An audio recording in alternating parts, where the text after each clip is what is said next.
Қайырлы күн, бүгін сіздермен математика 6 сынып номер 152 беттегі номер 517 есепті талқылайтын боламыз.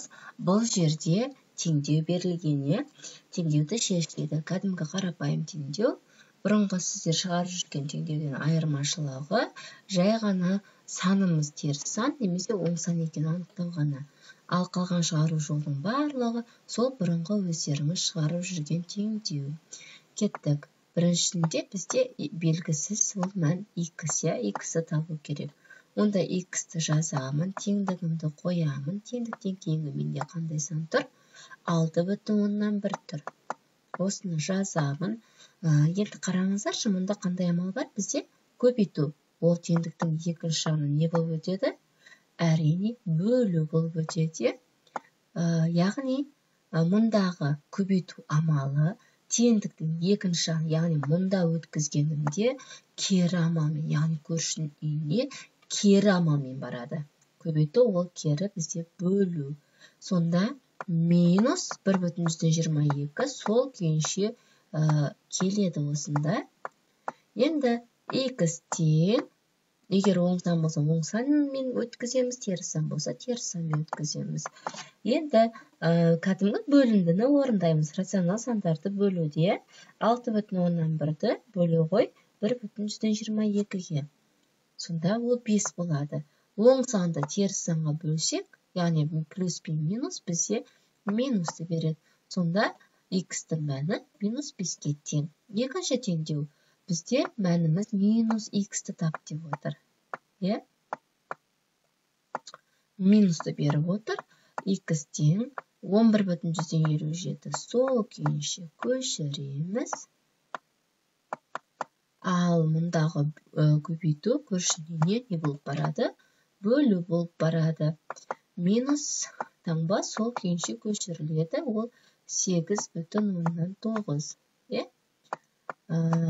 Минус x тең 11/157-ні бөлу ғой 8/9-ға.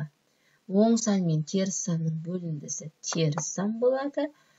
Сонда минус 1/3.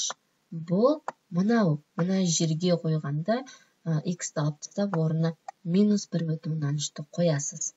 Яғни минус 8/9 көбейту минус 1/3 болады.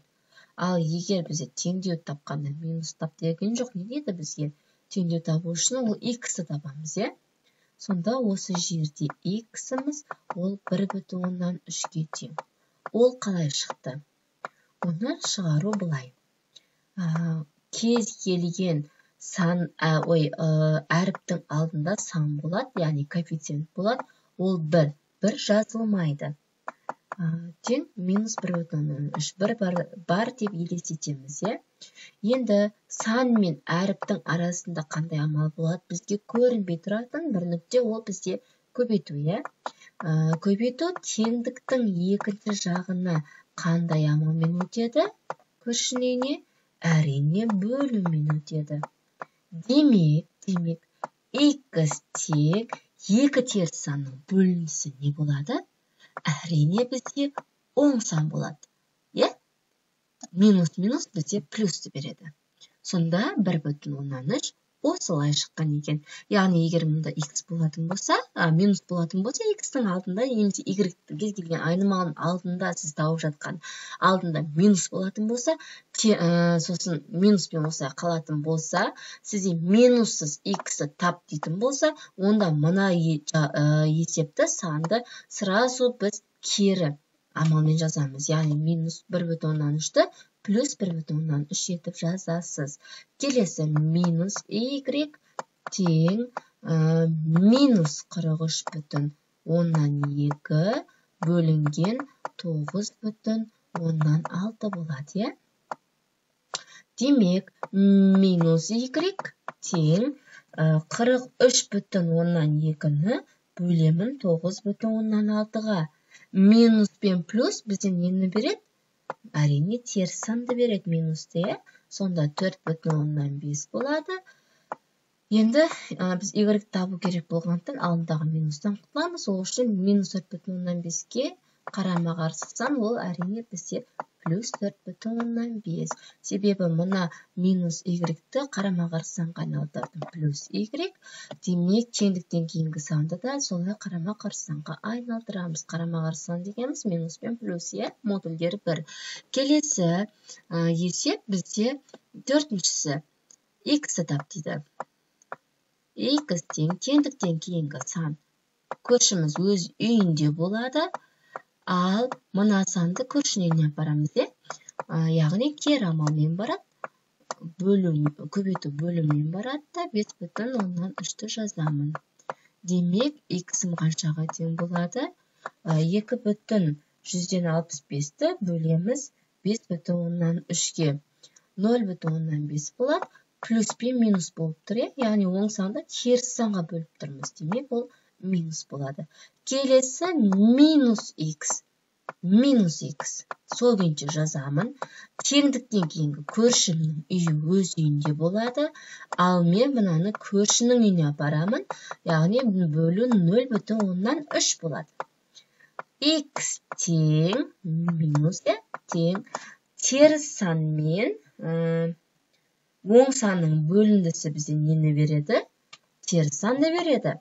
Сонда на екеуін бөлген кезде менде 7,8 шығады. X-ті қарама-қарсы санға, яғни оң санға айналдырып алам. Демек, мынауым да менің қарама-қарсы санға айналады. Ол 7,8. Ең соңғы есеп 6-шысы y-ті тап дейді. Демек, көршім өз үйінде болады, ал минус 6,1-ді көршіне апарам. Әрине, қандай амалмен? Кері амалмен. Ең соңғы есеп y тең 19,152-ні бөле қойшы 6,1-ге.